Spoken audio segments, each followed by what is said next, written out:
Okay, so this video, guys, what we're going to talk about is balance. So I think one thing that as physios we get taught to do a lot of the time is do tests where we're standing on one leg and then timing a person, or standing on one leg and balancing.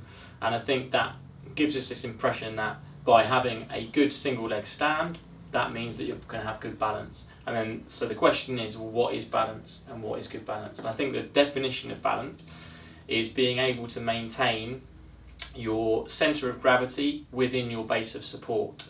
But what we know is that during function we move and we are dynamic, and very rarely are we static and stood on one leg.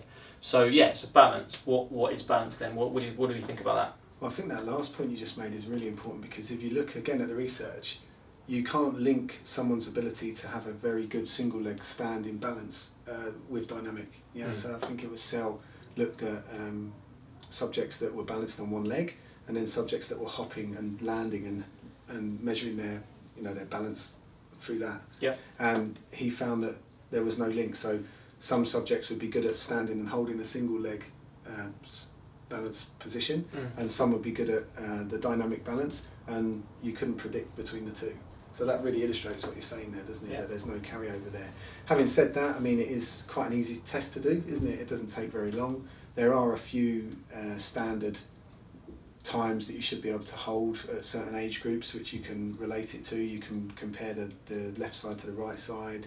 It's reproducible. It is an objective marker, so there is some benefit to it, but I don't think it's very representative of what you'd need to do functionally. Yeah, and I think a couple of interesting points that come out of that is that talking about doing it in the clinic is easy to do, and I think for one group of patients, and we're going to get PJ in a second to just demonstrate a couple of these things, but I think for the elderly population, often new hips, new knees, they're probably going to really struggle to have any time on one leg at all. Yeah. So it's kind of like, well, okay, they're really struggling to do that, but yet they still need balance for function. And in fact, for those populations, it's probably even more important, because it stops them from falling over and having other injuries. Yeah, that would be their biggest fear, wouldn't it? Absolutely. So then it's a question of, well, how do we work on balance without doing a single leg stand, which we're going to go through in a second.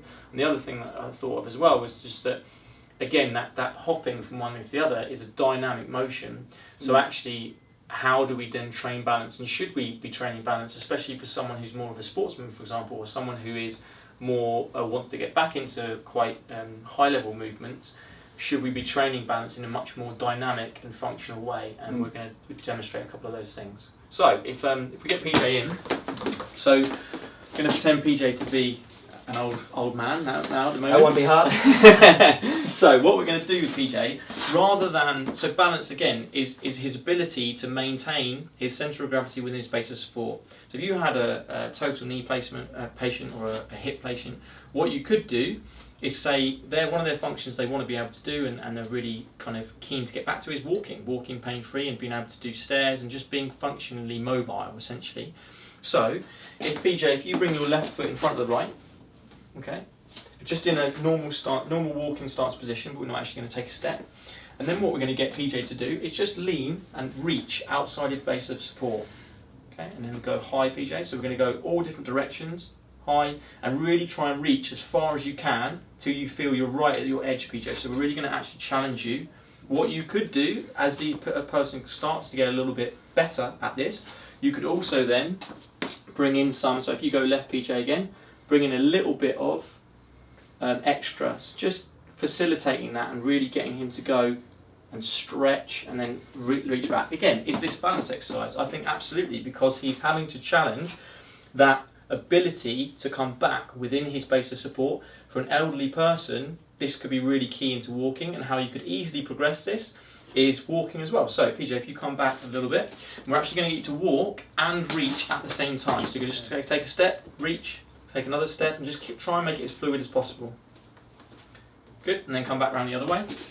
And same thing, but just going to actually walk and then reach. So just normal walking, reach, keep going. Yeah, perfect.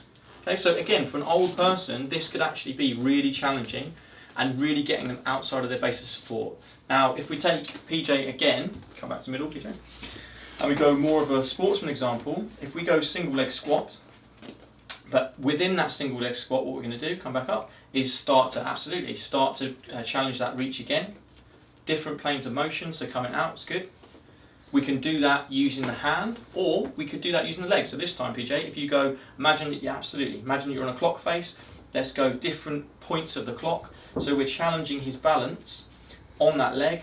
At the moment, he's putting his foot down to the ground. So what we could then do is say, okay, PJ, do the same thing, but I don't want you to touch the floor. And now we're challenging his balance even more. We're getting lots of rotation of the body, transverse plane. We're getting sagittal plane. We're getting frontal plane stability through that leg as well. And it really, there's endless variations of this.